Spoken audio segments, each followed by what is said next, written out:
There are certain films that perhaps shouldn't be analyzed. Mulholland Drive, for example, may be perplexing, but if you scour the internet for plot diagrams or hidden messages in an attempt to solve it, you might be missing the point. I understand it emotionally, and that's the important thing. Exactly right. R.I.P. the GOAT. For most of my life, I've considered Pulp Fiction one of these movies. Tarantino's legendary second film is revered less because it says anything profound, and more because it was the ultimate expression of cool, a mind-bogglingly precise execution of style that shook the world. The film raked in over $200 million at the box office and completely changed the industry. It transformed Miramax from a scrappy indie distributor to a Hollywood powerhouse, resurrected John Travolta's career, and birthed a generation of writers desperate to replicate Tarantino's snappy, cultural reference-laden dialogue. Who the f*** are you, Monty Hall? Omar Sharif. Sidney Poitier. Breakfast Club, I get it. But after rewatching it, I've come to question my position.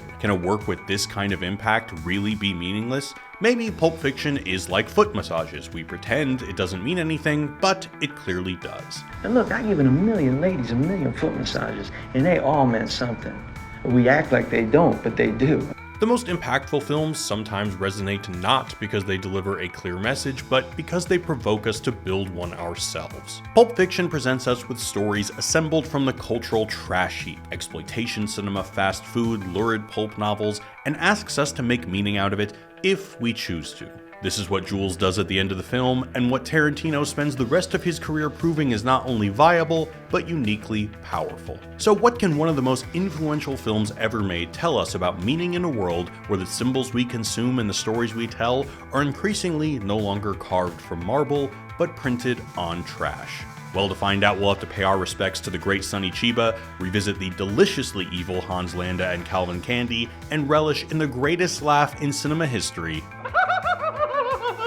Let's dive in. But before we get into it, I want to tell you about this video sponsor, CyberGhost VPN. With over 38 million users worldwide, CyberGhost has become one of the most trusted VPN services out there, and with thousands of 5-star reviews on Trustpilot, it's easy to see why. As you all know, movies are my biggest passion in life, and the one thing I hate when traveling is opening a streaming app and realizing the film I'm itching to watch isn't available in that country. But CyberGhost VPN fixes that immediately. With secure servers in over 100 countries, it lets me easily switch locations and access content across more than 40 streaming platforms so I can watch my favorite films and shows no matter where I am. CyberGhost is especially helpful if, like me, you often find yourself looking for a really specific movie. All you gotta do is change your location and you can unlock content libraries from all over the world, vastly increasing the number of titles available. It works across all my devices and covers up to 7 at once, which is perfect for sharing with family. So check out CyberGhost. Right now you can get 84% off, just $2.03 per month, plus 4 months free by going to cyberghostvpn.com/JaredBauer or clicking the link in the description. Be sure to grab the deal before the offer ends. And now, back to the show.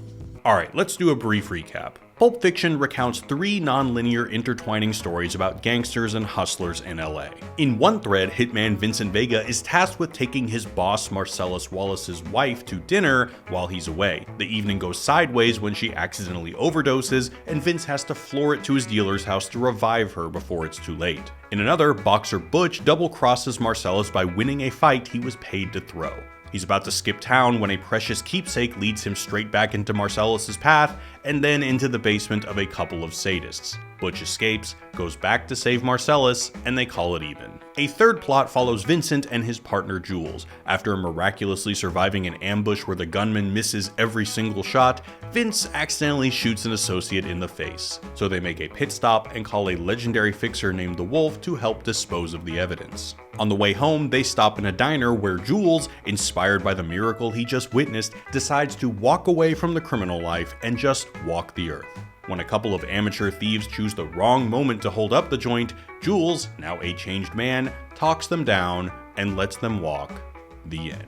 To grasp why Pulp Fiction was so disruptive in 1994, you have to start with the Hollywood it was reacting to. In the decade leading up to its release, the dominant business model was the high-concept film. Producers like Don Simpson, Joel Silver, and Jerry Bruckheimer were cranking out movies built around premises that could be pitched in a single sentence. For example, Alien was famously pitched as Jaws in space. If you had a hook, stars, and some big set pieces, you had a movie that prints money. Screenwriting, too, had come to abide by a formula, with entire studios using Sid Field's famous book Screenplay as a functional checklist. If a script didn't have a tight 3 acts, if certain plot beats didn't happen on a certain page, if the character didn't make X number of choices, it was tossed. Action movies, the dominant genre, largely reflected what you might call the Reagan-era sensibility. Clear moral lines, beefy heroes, and violence that was righteous and necessary to restore order. The good guys were hyper-competent American cops or soldiers,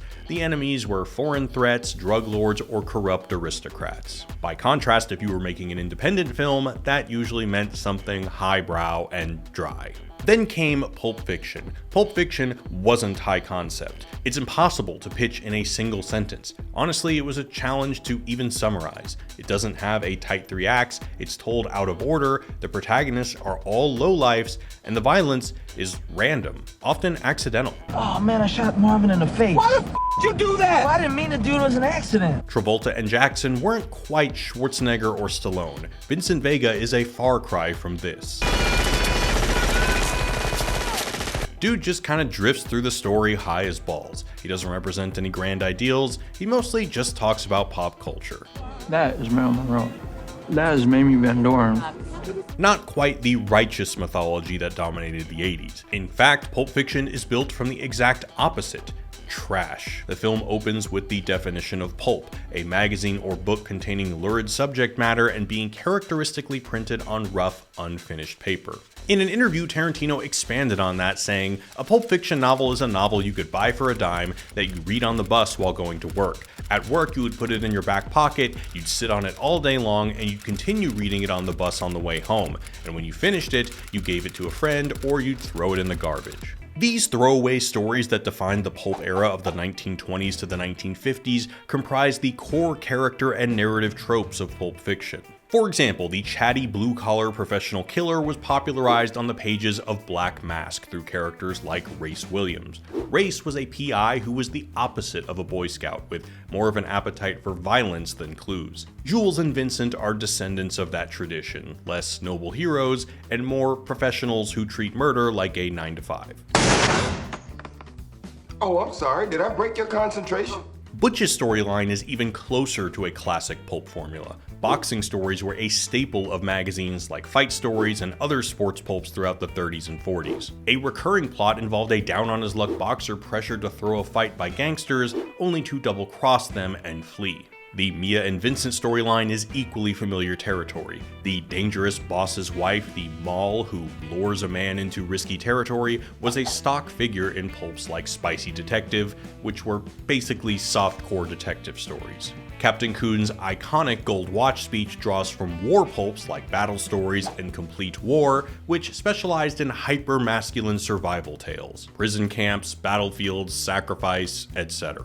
But dime store novels are just half of what makes up Pulp Fiction. The other part is a very dense web of cinematic references. The suspense from the Mia and Vincent storyline relies on the audience's familiarity with a classic noir setup, the henchman spending time with the boss's wife, knowing the consequences of crossing the line. Films like The Postman Always Rings Twice, in which the drifter falls for the wife and together they kill the husband, or Gilda, where there's tension between the gambler and the boss's wife, built their narratives from this charge dynamic. The boxer who refuses to take a dive is in a gajillion movies. The Setup with Robert Ryan, Body and Soul with John Garfield, Night in the City with Richard Widmark, there are many more. Tarantino has even said that Butch is modeled on both Ralph Meeker's character in Kiss Me Deadly and Aldo Ray's character in the 1956 noir film Nightfall. Jules and Vincent owe a significant debt to the 1946 film version of Hemingway's The Killers, which depicts two hitmen who are methodical and strangely calm as they carry out their work. The Wolf is a mix of Lee Marvin from Point Blank and a character named Victor the Cleaner from La Femme Nikita. Interestingly, Harvey Keitel plays the Victor the Cleaner character in the American remake called Point of No Return, so with The Wolf, he's referencing his own role. Pumpkin and Honey Bunny belong to the outlaw couple tradition, part Bonnie and Clyde, part gun crazy from 1950. Christopher Walken's role as Captain Coons is a callback to his character in The Deer Hunter, who was held in a brutal POW camp. Vincent and Mia's dance number is an obvious nod to Travolta's glory days of absolutely killing it on the dance floor. God, he was so good. Honestly, whenever I'm in a bad mood, I just watch this scene and I instantly feel better. Oh, also, the choreography is inspired by Adam West's Batman and the Aristocats. The Grape by Redneck scene harkens back to John Borman's film Deliverance, which is apparently one of the first movies Tarantino saw, and that explains a lot. He got a little pretty mouth, ain't he?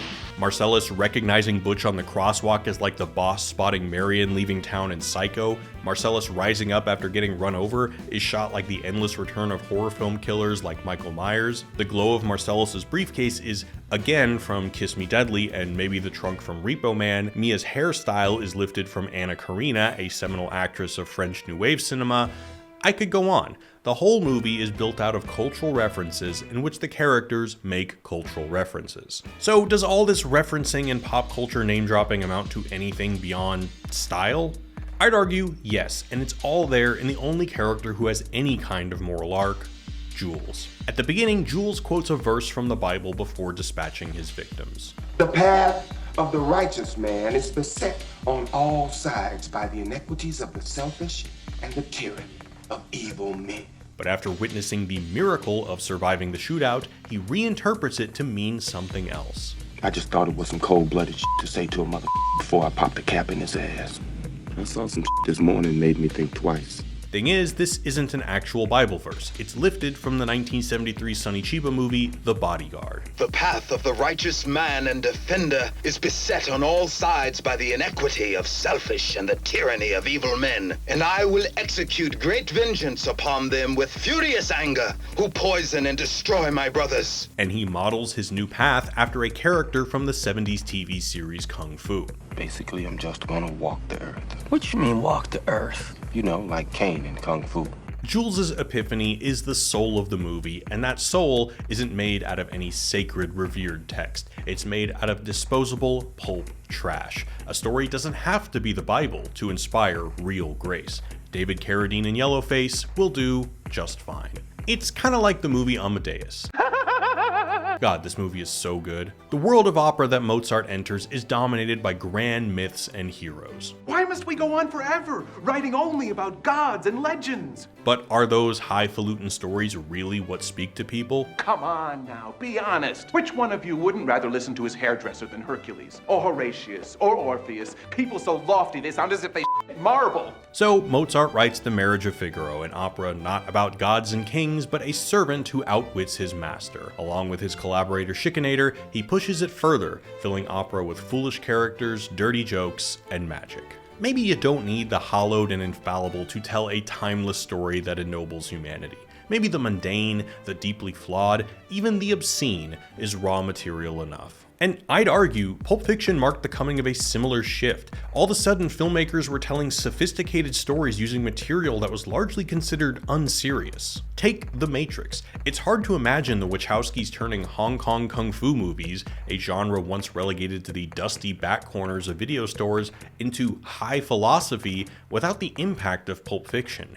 Or Buffy the Vampire Slayer. Whedon took teen horror schlock and turned it into an allegory about grief. It's worth noting this shift had predecessors. Scorsese and De Palma had been experimenting with B-movie aesthetics for years, but Pulp Fiction was really the coming out moment. Garbage was here to stay, and Tarantino was leading the charge. With Jackie Brown, he crafted a mature crime thriller out of blaxploitation tropes, and with Kill Bill, he constructed an operatic revenge tragedy using the visual language of low-budget martial arts films. Then Tarantino's work evolved to prove that building a film out of garbage can actually unlock a moral clarity unavailable to more elevated approaches. Take Django Unchained. If you tell a traditional slave narrative like Amistad or Roots, you're basically stuck telling a story about endurance because the filmmaker has a responsibility to bear witness to suffering as it actually occurred. But trash genres like the spaghetti western are less concerned with realism, allowing Tarantino to recount the past not as it was lived, but as it resonates symbolically by turning Django into the fastest gunslinger in the West, a mythic hero who whips slavers and burns down plantations. Tarantino can tell a story about the long arc of Black history, one of agency, how the descendants of slaves didn't just endure, they triumphed and transformed the society that oppressed them. Same thing with Inglourious Basterds. Jewish characters reclaim agency during a historical period when they had none by inhabiting trash genre archetypes. The Bastards are men on a mission commandos in the vein of the Dirty Dozen or Where Eagles Dare, and Shoshana is the noir femme fatale, whose power over a German soldier enables her to annihilate the entire Reich leadership in a blaze of glory. Inglourious Basterds recounts history as it's symbolically remembered, as a brutal, righteous triumph of good over pure evil. That's not something a realist film can do. Trash can. The story of Pulp Fiction is inseparable from the story of Tarantino himself. Before his big break, he was an obscure video store clerk who had no Hollywood contacts and no trust fund. All he had were the tapes on the shelves around him. So he took the materials available and combined them into something revolutionary.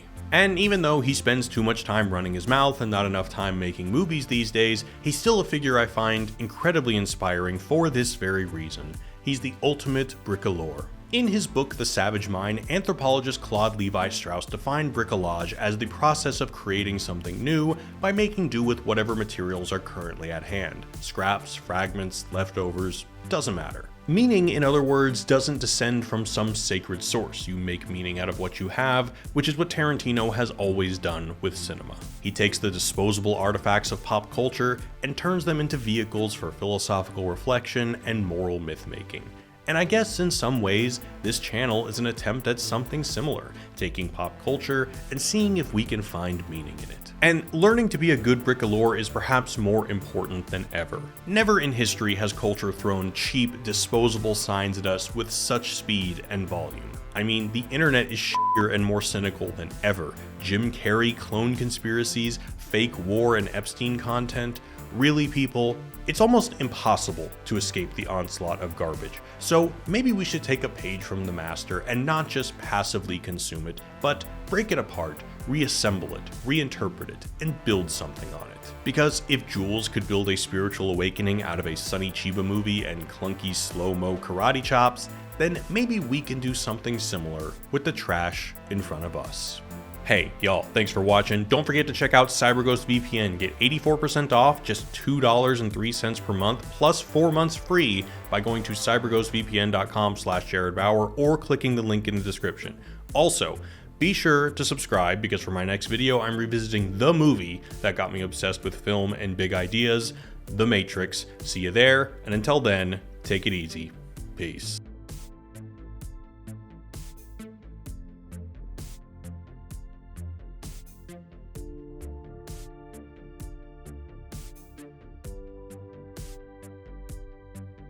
Thank you.